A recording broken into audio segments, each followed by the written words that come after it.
యేసుక్రీస్తు నామంలో ప్రతిరోజు దేవుని వాగ్దానం అనే కార్యక్రమానికి మిమ్మల్ని అందరినీ ప్రేమతో ఆహ్వానిస్తున్నాం. ఎలా ఉన్నారు? అందరూ బాగున్నారా? దేవుని కృపలో ధైర్య వర్ధిల్లుతున్నారా? ప్రార్థన చేసుకోండి, నమ్మకంగా ఉండండి. దేవుడు మీ అందరి జీవితాల్లో గొప్ప కార్యం చేయబోతున్నాడు. ఈ వాగ్దానాలు అనేక మందికి షేర్ చేయండి. మీ బంధువులకు, మీ స్నేహితులకు షేర్ చేయండి. అందరూ దీవించబడతారు, ఆశీర్వదించబడతారు. చివరిలో ప్రార్థనలు ఎక్కువించండి. గొప్ప కార్యాలు మీ జీవితాల్లో జరుగుతాయి. ఈ రోజు కూడా అద్భుతమైన వాగ్దానం ప్రవహిస్తున్నారు. రెండు వాగ్దానం చదువుకుందాం. కీర్తన గ్రంథము 31వ కీర్తన 19వ వచనం. నీవు దాచి ఉంచిన మేలు ఎంతో గొప్పది. హల్లెలూయా. అద్భుతమైన వాగ్దానాన్ని ప్రవహిస్తున్నాడు. నీవు దాచి ఉంచిన మేలు ఎంతో గొప్పది. దేని బిడ్డలారా, ఈరోజు దేవుడు మీకు అద్భుతమైన మేలు దాచి ఉంచారని మాట్లాడుతున్నాడు. ఎంతో మంది శ్రమల్లో, కష్టాల్లో, ఇబ్బందులో, ఆశీర్వాదం లేక, దీవెన లేక, అభివృద్ధి లేక దేవుని మేలు కొరకు చూస్తున్నారు. అయితే ప్రభు చెప్తున్నాడు, మీ కొరకు ఆయన దాచి ఉంచిన మేలట ఎంతో గొప్పదట. గొప్ప మేలు మీరు అనుభవించబోతున్నాం.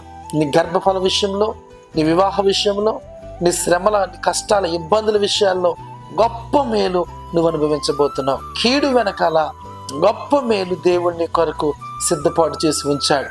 ఇంతవరకు కన్నీరు, ఇంతవరకు వేదన, ఇంతవరకు దుఃఖం, నిందలు, అవమానాలు ఇవన్నీ చూస్తావు. ఇక మీదట ప్రభు అంటున్నాడు, నేను దాచి ఉంచిన మేలు ఎంతో గొప్పది. అవును దేవుని బిడ్డలారా, దేవుడు గొప్ప మేలు నీ కొరకు దాచి ఉంచాడు. సంతోషం, ఆనందం, దీవెన, ఉల్లాసం నీ జీవితంలో, నీ కుటుంబంలో నువ్వు పూర్తిగా అనుభవించబోతున్న రోజులు రాబోతున్నాయి. నీ ప్రతి కన్నీరు దేవుడు ఆనందంగా మార్చబోతున్నాడు. దేవుడు గొప్ప కార్యాన్ని నీ పట్ల జరిగించాలని ఇష్టపడుతున్నాడు. ఈరోజు ఎంతమంది వాగ్దానం వింటున్నారో దేవుని బిడ్డలారా, ప్రభు మిమ్మల్ని అంటున్నాడు, గొప్ప మేలు నేను మీ కొరకు దాచిపెట్టాను. భయపడకండి, ధైర్యంగా ఉండండి. ఈ వాగ్దానం ఎత్తుపట్టి ప్రార్థన చేయండి. చింతపడకండి. మీ పిల్లల కొరకు, మీ కుటుంబాల కొరకు, మీ వ్యాపారాల కొరకు భయపడద్దు, ధైర్యంగా ఉండండి. ఆయన దాచి ఉంచిన మేలు ఎంతో గొప్పది. ఎన్నో రోజులుగా ప్రార్థనలు చేస్తున్నాం, ఎన్నో రోజులుగా నాతో మాట్లాడమని అడుగుతున్నాం, ఎన్నో రోజులుగా ఎదురు చూస్తున్నాం. అందుకని వాగ్దాన ప్రభు మీతోనే మాట్లాడుతున్నాడు. నేను దాచి ఉంచిన మేలు ఎంతో గొప్పది. ఆ గొప్పదైన మేలును చూడబోతున్నాం. అనేక మందిలో సాక్ష్యం ఇవ్వబోతున్నాం.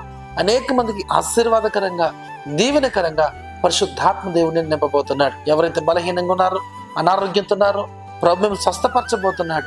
మంచి ఆరోగ్యం దయచేయబోతున్నాడు. ఉదయకాల సమయంలో దేవుడు దాచి ఉంచిన మేలు మీరు అనుభవించబోతున్నారు. ప్రార్థన చేసుకుందాం. ప్రేమ గల్ల తండ్రి, పరిశుద్ధుడా, నీకు వందనాలు. ఎంతమంది వాగ్దానం విన్నారు, వారందరి కొరకు నువ్వు దాచిన మేలు ఎంతో గొప్పదన్నా. అవును ప్రభువా, ఎన్నో శ్రమల గుండా, కష్టాల గుండా, నిందల గుండా, అవమానాల గుండా వచ్చారు ఇప్పటి వరకు. అయితే నేను వారి కొరకు మేలు దాచిపెట్టినన్నావు. ఆ మేలు వారు అనుభవించుదురుగాక, వారి కుటుంబాలు అనుభవించుదురుగాక. ఒక్కొక్క బిడ్డ యేసు నామములో దీవించబడుదురుగాక. శ్రీనివాస్ ప్రభు యొక్క మేలు నువ్వు చూడబోతున్నావు. ఘనమైన కార్యాన్ని పరిశుద్ధాత్మ దేవుడు నీ జీవితంలో, నీ కుటుంబాల్లో అనుగ్రహించబోతున్నాడు. సత్యవతి ప్రభు యొక్క మహిమ నువ్వు చూడబోతూ ఉన్నావు. సువర్ణ దేవుని యొక్క శక్తి నేను తాకబోతున్నాయి. బలమైన కార్యాలు నువ్వు చూడబోతూ ఉన్నావు. దేవుని యొక్క మహిమతో నిన్ను, నీ కుటుంబాన్ని దేవుడు నింపబోతున్నాడు. గోపాలరావు ప్రభు ఇప్పుడే తాకుతున్నాడు. నీకున్న బలహీనత నుంచి నీకు స్వస్థత యేసు నామంలో. దైవమని దేవుని యొక్క మహిమ నేను తాకుతున్నా. ఇప్పుడే ఒక్కొక్కరిని దీవించండి, ఆశీర్వదించండి, గొప్ప మేలు చేయమని యేసు నామమున అడుగుచున్నాము తండ్రి. ఆమేన్, ఆమేన్. హల్లెలూయా. దేని బిడ్డలారా, ఇంతకాలం కష్టం, కన్నీరు, వేదన, దుఃఖం ఇవే చూస్తావు. ప్రభు అంటున్నాడు, నేను దాచిన మేలు ఎంతో గొప్పది. ఆ మేలు ఈ రోజు నుంచి నువ్వు అనుభవించబోతున్నావు. అలాంటి కృప దేవుడు మనందరికీ దయచేయును గాక. ఆమేన్. God bless you.